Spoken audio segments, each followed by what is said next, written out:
¿Qué tal? Les habla Jorge Gestoso. En el programa de hoy, ¿qué hay detrás de los premios Nobel de la Paz? Con otro notable invitado, Aníbal Garzón, sociólogo directamente desde Barcelona. Aníbal Garzón, una cálida bienvenida al programa. Un saludo, muchísimas gracias por la invitación, Jorge. Aníbal, tú has hecho referencia, has hecho un enumerado de los ganadores del Premio Nobel de la Paz en lo que va de esta década y has criticado al Premio Nobel a María Corina Machado. Cuéntanos desde el principio de esta década tus comentarios, que hay como 4 por lo menos. Sí, exactamente. Bueno, haciendo un análisis, ¿no? de los últimos años, los últimos sobre todo 5 años de a quién se le ha dado al Premio Nobel de la Paz, podemos comprobar que hay una correlación, ¿no? De causa-efecto. En este caso, 4 de los 5 premios Nobel de la Paz son opositores políticos de diferentes gobiernos que no son de gran comodidad para Occidente, principalmente para Estados Unidos. Ahí tenemos un premio Nobel de la Paz de Rusia, tenemos un premio Nobel de Bielorrusia, otro de Irán y ahora pues María Corina Machado, que es en el caso de Venezuela. Entonces, analizando esa causa-efecto, vemos, ¿no? De cómo ese premio Nobel de la Paz se utiliza como un mecanismo de soft power, principalmente, ¿no? De los intereses de Occidente, tanto Bruselas como Washington, como injerencia ya no es el fondo que debería ser, ¿no? Por la paz, sino por los intereses geopolíticos. Y queda claro, ¿no? Que en el caso de Venezuela, María Corina se le ha denunciado muchas veces pues el hecho, ¿no? de apoyar injerencias militares e invasiones en Venezuela, apoyar más de las 1.000 sanciones económicas que ha implementado Estados Unidos desde el 2014 hacia adelante, de eso que algo que perjudica muchísimo a la población venezolana y no es un criterio de paz. La paz no solamente es la ausencia de violencia, hay que tener en cuenta que la paz lucha contra una violencia estructural, una violencia cultural, una violencia simbólica, no todo tipo de violencia y por lo tanto el hecho de llevar a cabo discursos a favor de una injerencia militar, de invadir a Venezuela, Estados Unidos, o discursos por el bloqueo, las sanciones, generando lo que decimos, ¿no?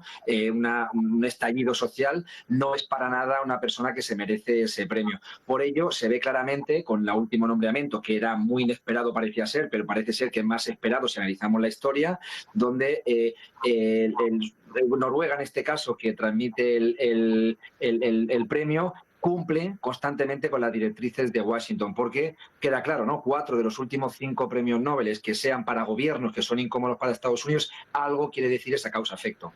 ¿Te parece que coincide con algún tipo de estrategia que pasa esto dándole el Premio Nobel de la Paz a María Corina Machado y hay unos tiempos antes un despliegue de la Armada estadounidense frente a las costas de Venezuela en el Caribe?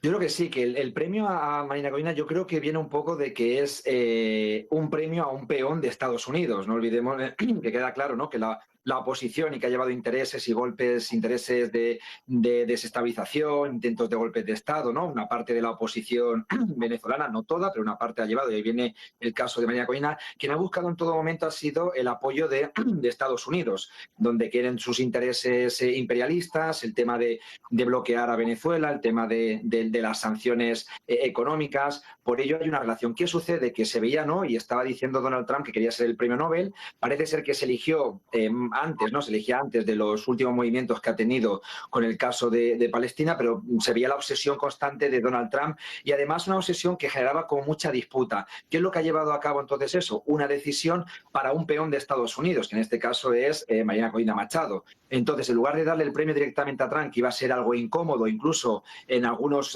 gobiernos amigos, iba a ser algo incómodo porque Donald Trump ese premio, cuando ha dado apoyo al genocidio sionista en Palestina en todo momento, pues mejor una peón del tablero de ajedrez de Estados Unidos. Y yo creo que al final por eso se ha dado ese premio. Venezuela, con las maniobras que bien comentas, militares últimas que ha habido por parte de Trump, el hecho, ¿no? De decir que es una lucha contra el narcotráfico, el hecho de bombardear, ¿no? Embarcaciones que incluso quedaron en duda si eran venezolanas o colombianas, todo ese ambiente de guerra, el hecho de movimientos militares cerca de las costas venezolanas y finalmente luego ganar el Premio Nobel de la Paz, es un juego de doble arma, ¿no? El hecho de que se quiere ver la imagen de pacifismo cuando lo que hay es una injerencia y se lo dan principalmente a esa opositora venezolana para renombrar un poco su nombre en la comunidad occidental y llevar a cabo nuevas estrategias de injerencia. Creo que al final la relación queda clara entre Estados Unidos y Venezuela del fundamento que ha tenido ese nombramiento de Premio Nobel de la Paz. Tú has escrito un libro sobre los BRICS, título La transición hacia un orden mundial alternativo. ¿Estamos frente a un orden mundial alternativo? Yo creo que sí, que esto lleva años y si vemos tranquilamente algunos datos que incomodan, ¿no?, a Occidente, por decirlo así. En datos del PIB ya supera BRICS al G7, en datos de materias primas, de gas, de petróleo. Se está hablando incluso de un modelo de desdolarización. Los países BRICS ya están llevando a cabo intercambios con monedas locales. No tienen todavía una moneda común, pero sí ya llevando a cabo una desdolarización para vencer las sanciones por parte de Estados Unidos a Rusia, a China, a Irán. Entonces, están haciendo proyectos que están rompiendo con ese modelo unipolar de Estados Unidos y el tema de la OTAN. Y queda claro que parte, ¿no?, de esos aranceles que está llevando Donald Trump justamente contra los BRICS. No olvidemos que dos países BRICS, que son Brasil y la India, ha impuesto el mayor arancel, un 50%, cuando parecía que eran gobiernos que no estaban tan incómodos con Estados Unidos, pero lo has impuesto. La India, por ejemplo, es un gobierno dentro de los BRICS que tiene mejor relación, pero lo ha impuesto por el hecho de intentar, ¿no?, generar bueno, pues unas presiones a los países BRICS para que no lleven adelante esa alianza. Entonces, queda claro que molesta a Estados Unidos, queda claro que molesta a Occidente, queda claro que molesta a la OTAN, que molesta al G7. El tema de las tierras raras, por ejemplo, que es un tema que se ha debatido bastante, los países BRICS, de los 10 países con más tierras raras, China destaca en ello, pero 6 de los 10 son países BRICS. Entonces, las materias primas están en el sur, empiezan a hacer cooperación sur-sur, el sur global, rompen con esa línea de centro-periferia, de norte-sur. Creo que finalmente pues eso molesta. ¿Es algo alternativo que están haciendo? Es muy pragmático, sus contradicciones, no se sabe a veces incluso, ¿no?, para hacia dónde va. Ha crecido de 5 a 10 países más, 10 países socios más que son. Por lo tanto, muchos países del sur están mirando esa alternativa y creo que ahora mismo es una esperanza para muchos países romper esa dominación, sobre todo que se aceleró mucho desde la caída de la Unión Soviética. Por ello, se está generando un mundo alternativo ya desde hace años, son con sus pasos, voy a decir, adelante y atrás, pero sí que hay alternativas que parecían que eran utopías, como la desdolarización, que cada vez es más posible. Por ello hoy, y perdona que me alargue un poco, el tema del oro, si está siendo ahora mismo su máximo histórico, es porque muchos países empiezan a desconfiar del dólar como reserva de materia prima en sus bancos centrales y van yendo al dólar. Entonces, ¿cuál de ellos es en realidad uno de los principales actores de ello? Justamente los países BRICS, que están potenciando pues otro tipo de cooperación financiera muy diferente a la que Occidente apuesta. Tú has venido analizando las contradicciones del capitalismo. Cuéntanos. Bueno, contradicciones del capitalismo entre el discurso y los hechos es algo muy evidente en diferentes dimensiones. En primer lugar, el capitalismo, en este caso el capitalismo, ¿no?, mirando un poquito más de la visión occidental, que nos han dicho que es el modelo que todos los países deben de seguir, siempre normalmente la doble moral, ¿no?, de cómo interesa que un gobierno sea títere, aunque sea un régimen dictatorial o lleva un genocidio tal, cuando son intereses capitalistas por encima. Por lo tanto, una contradicción en capitalismo y democracia. Creo que es una primera contradicción que tenemos que analizar, donde los países capitalistas, sobre todo del norte, de Europa y de Estados Unidos, miran el modelo que sea sinónimo de democracia, pero estamos viendo que respaldan golpes de estados, injerencias, boicot, saboteos por sus intereses neocolonialistas. Tanto Francia, en el caso de África, que empieza a molestarle lo que hay en Níger, Mali, Burkina Faso, Estados Unidos, en el caso de América Latina, ¿no?, retomar su patio trasero. Entonces, se ve claramente donde los conceptos entre democracia y capitalismo hay que ponerlos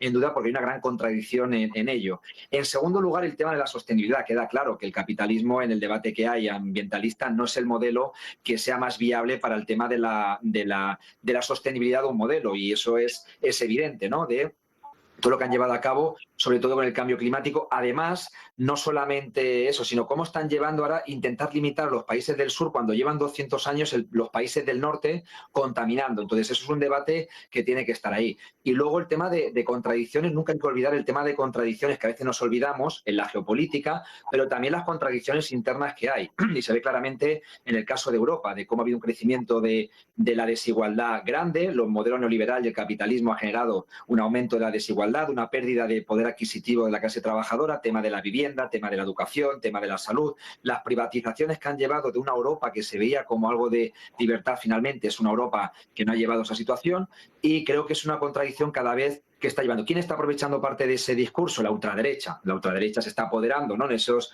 mecanismos, ¿no?, de contradicciones donde vemos que ese supuesto modelo capitalista, el único modelo que decían en la democracia, está generando pues niveles bueno, pues de pobreza y de desigualdad bastante elevados. Esos son algunos mecanismos que tenemos que tener en cuenta, pero sobre todo el de democracia y capitalismo creo que lo debemos de analizar siempre porque es parte de la batalla ideológica que utiliza Occidente para llevar a cabo sus injerencias y sus trozos de pastel histórico que ha intentado conseguir siempre en todo momento. ¿Y qué papel están jugando los medios hegemónicos de comunicación para justamente imprimir en las mentes de las masas que esto es como es y que no hay que cambiar nada?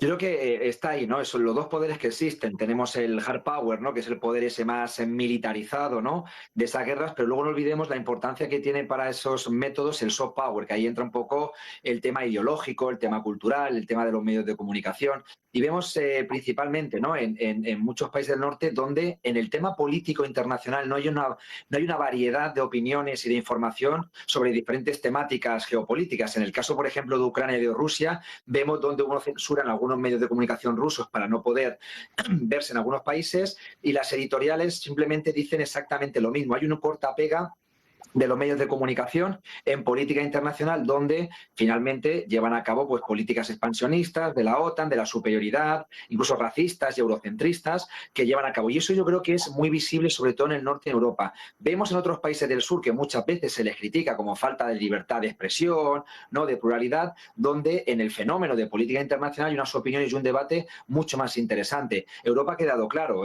no se ha podido llevar ni siquiera banderas de Palestina en algunas manifestaciones, ni en París, ni en Londres, ni en Alemania. Es una falta de libertad de expresión. O incluso esa doble moral que utilizan muchas veces ya a nivel mediático, donde se culpa a Rusia de una manera con el tema de la guerra de Ucrania, pero se limpia a veces incluso a Israel, como ahora que que se está diciendo, ¿no?, muchísimas cosas, o incluso ocultar el término de genocidio en algunos medios, hablando de masacres. Creo que queda claro que hay una falta. ¿Por qué? Porque la opinión pública la intentan moldear, tanto en medios de comunicación, y no olvidemos el espacio de redes sociales. También gente que es parte de ese sistema, de ese establishment, que intenta llegar sobre todo a mentes más juveniles de uso de redes sociales para llevar a cabo pues un único mensaje y una manipulación. Y creo que ello es algo que cada vez se ve más visible. Es una falta de libertad de expresión, pluralidad y democracia a nivel mediático. Aníbal, te invito a hacer una pequeña pausa. Continuamos hablando con Aníbal Garzón directamente desde Barcelona. Aníbal, sociólogo, estábamos hablando a propósito de los premios Nobel de la Paz. Aníbal, dentro de las frases que tú has escrito, tú has dicho: las guerras son necesarias para reconstruir el modelo capitalista. Sí, yo creo que al final el modelo capitalista muchas veces cuando se enfoca, ¿no?, en esos indicadores del PIB, ¿no?, de la producción interna bruta, no nos dicen lo que producen y si es un criterio de crecimiento económico. Y el capitalismo necesita destruir para construir. Y entonces queda claro, ¿no?, que parte muchas veces de cuando ya el mercado se satura, esa sobreproducción histórica que se analiza, ¿no?, donde ya se llega, hace falta destruir para construir, y eso es parte de esas crisis económicas cíclicas. Y muchos de los países que han intentado, no sé, o intentan o hacen o invaden, también llevan proyectos detrás. Por eso se hablaba incluso cuando se decía que Donald Trump presentaba en Gaza, ¿no?, un paraíso turístico, ¿no?, de genocidio detrás, y estaban presentando una riqueza de llevar a cabo un paraíso turístico en Gaza y en las playas esas de Gaza. Y era algo como diciendo paranormal. No, es algo que busca el capitalismo. El capitalismo necesita destruir para construir, y es el modelo que ha hecho constantemente ese método de producción. Por lo tanto, no es sostenible, y muchas veces esos indicadores que nos indican de riqueza, de producción, justamente son datos que hay que analizar de otra manera. Y creo que aquí lo que tiene que entrar sobre todo son esos datos sociales, de desigualdad, ¿no?, de desarrollo, de educación, de alimentación, que son datos que en realidad nos va a decir el tema de si en realidad se lleva a cabo un proyecto válido o no. Finalmente es parte. Por eso generaron las teorías de decrecimiento, donde se lleva el tema de que no hace falta crecer con indicadores del PIB, sino el decrecimiento posiblemente a nivel macroeconómico, pero crecer sobre todo en desarrollo a nivel social y en crecer en equidad y en igualdad de oportunidades. ¿Y ves alternativas al capitalismo? Yo creo que sí, que alternativas han existido siempre. Nos vendieron mucho cuando cayó el muro de Berlín, el fin de la historia, ¿no? Las civilizaciones, el choque de civilizaciones, desde Huntington, Fukuyama, la teoría de la modernidad, donde lo decían claramente en paradigmas occidentalistas de las universidades, porque también eso es parte del soft power, nos decían que simplemente era el único modelo. Entonces, si es el único modelo válido, la pregunta que nos hacemos es si otros países quieren llevar un modelo alternativo, guste más o guste menos, y estamos hablando un poco aquí del eje del mal para Estados Unidos, desde Venezuela, desde la República, ¿no?, Democrática de Corea, desde Irán, que llevan sus proyectos, ¿por qué entonces llevar a cabo, no el caso de Cuba? ¿Por qué llevar a cabo injerencias? ¿Por qué no dejan llevar a proyectos autónomos y alternativos? Entonces queda claro que lo que busca el capitalismo es destruir la pluralidad, es destruir las diferentes visiones de desarrollo. Eso lleva también lo que decimos un imperialismo cultural, porque es un modelo occidentalista que intenta exponerse al resto del mundo. No dejan llevar a cabo esos proyectos y hay indicadores claros. No olvidemos el siglo XXI.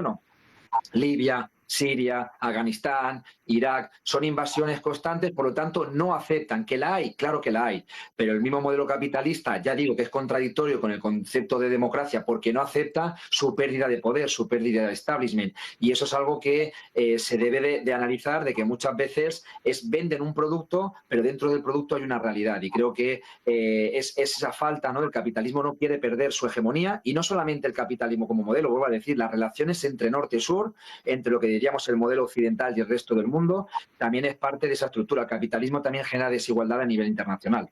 Acá tenemos un ejemplo en el caso de Ecuador. Hubo recientemente elecciones presidenciales.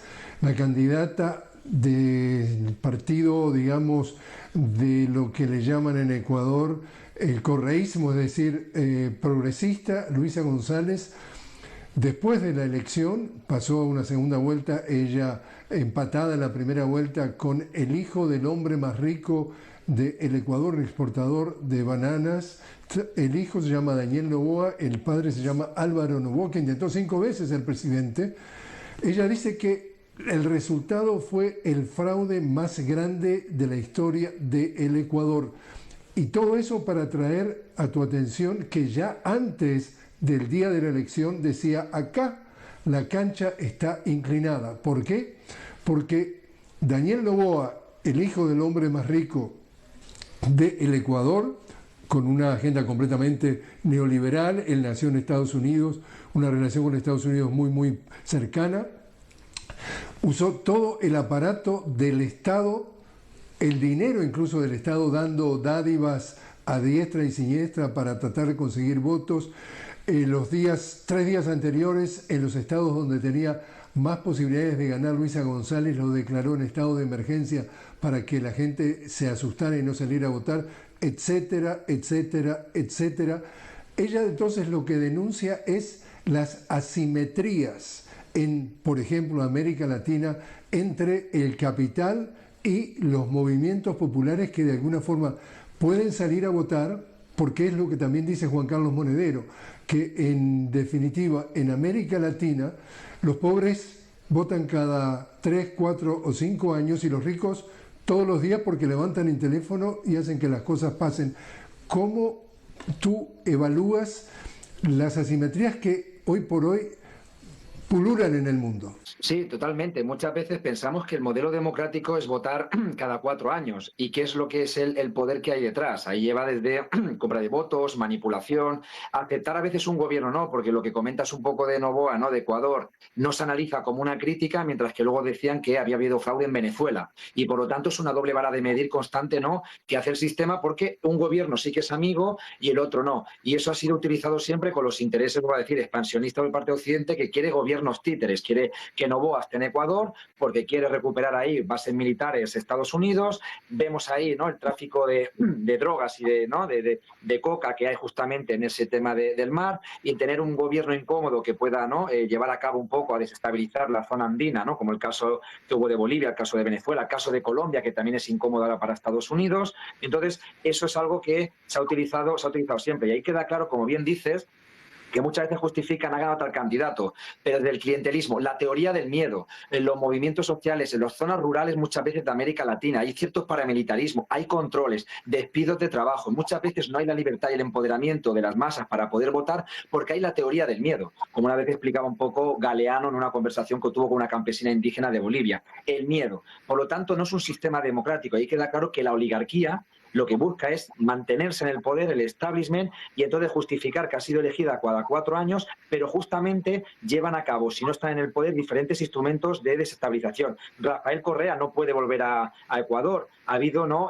Por decir así, como un impeachment con él, ¿no? Y toda su línea correísta. Ha habido un golpe de Estado en Ecuador. También lo hubo en Brasil, lo hubo en Honduras, en Paraguay, lo hubo en intentos en Bolivia, en Venezuela. Si empezamos a analizar entonces qué democracia hay, cuando las clases populares confían con algo alternativo, vemos que los poderes fácticos llevan a cabo todo tipo de estrategias que son ilegítimas e ilegales. Cuando ellos están en el poder, justifican que entonces sí que es democrático. Por ello, es una doble vara de medir constante. Creo que América Latina, por lástima, ¿no?, es experta en eso a nivel histórico. Queda claro las injerencias y los elementos no democráticos que ha utilizado constantemente la oligarquía, tanto en efectos directos como a nivel ideológicos y culturales, con toda la campaña mediática que eso lleva detrás, porque ellos finalmente controlan los medios de comunicación. ¿Se puede hacer algo para, de alguna forma, contrarrestar esta asimetría, este desequilibrio, como tú también dices, estas desigualdades? Bueno, la cosa que no es fácil, es verdad que los poderes fácticos y todo eso controlan finalmente los medios de producción, los medios de comunicación, los principales, y al final queda ahí, ¿no? Es desigual lo que son las correlaciones de poder entre los movimientos sociales o las masas populares con las oligarquías, que controlan finalmente pues la riqueza, y entonces tienen los elementos para desmovilizar. Yo creo que lo principal en todo ello, finalmente, es importante el tema de la crítica y la duda, que lo digan los medios de comunicación. Critican en Venezuela, critican en un gobierno de Venezuela sin tener constante conocimiento de lo que pasa en ese país. Entonces, yo creo que los medios, en eso es de suma importancia el llevar a cabo una opinión crítica de cómo el modelo capitalista lo que hace finalmente es establishment y llevar a cabo diferentes instrumentos de desestabilización. Ahí viene en eso, ¿no? Es un juego, esto es como un partido de fútbol donde hay unos que juegan con 15 jugadores y otro con 5. Hay desigualdad en todo momento y por lo tanto no estamos en un sistema de igualdad de oportunidades y de democracia donde hay partidos alternativos, donde no tienen espacios porque son partidos posiblemente de izquierdas y progresistas, y partidos conservadores, como bien decías, el caso de Ecuador, que incluso utiliza elementos del Estado, que es algo ilegal, para hacer diferentes campañas políticas de llevar a cabo. O por ejemplo en el caso de Argentina, como Milei sí que tuvo un apoyo mediático en todo momento, y si Milei fuese una persona de izquierdas progresista yendo por movimientos populares, posiblemente lo hubiesen tachado muchos medios de comunicación. Ahí llega, ¿no? Y sobre todo en estas realidades más virtuales en las que vivimos, donde hay un poder donde nos puede decir cuál es el bien y el mal, y eso perjudica mucho las realidades, ¿no?, y las posibilidades. ¿Que hay posibilidades? En definitiva, claro que las hay. Yo creo que uno de los elementos importantes es, aparte de la mentalidad crítica que se ha generado y algunos cambios en América Latina que han ido apoyando movimientos sociales, en estas posibilidades sobre todo es de suma importancia la cooperación entre países. A veces un país en solitario le bloquean, le sancionan. Creo que sobre todo la integración latinoamericana, la integración desde los pueblos, la integración de compartir experiencias, ver puntos débiles y fuertes, eso es un factor muy importante que molesta a esos poderes. De ahí viene el tema de UNASUR, y viene de Petrocaribe, y viene del ALBA y de Mercosur. Creo que la integración latinoamericana es una apuesta que se debe seguir apostando por ello fuerte, por el posible cambio que se pueda dar. Aníbal Garzón, muchísimas gracias por haber estado con nosotros. Muchísimas gracias a vosotros por la invitación. Un abrazo fuerte.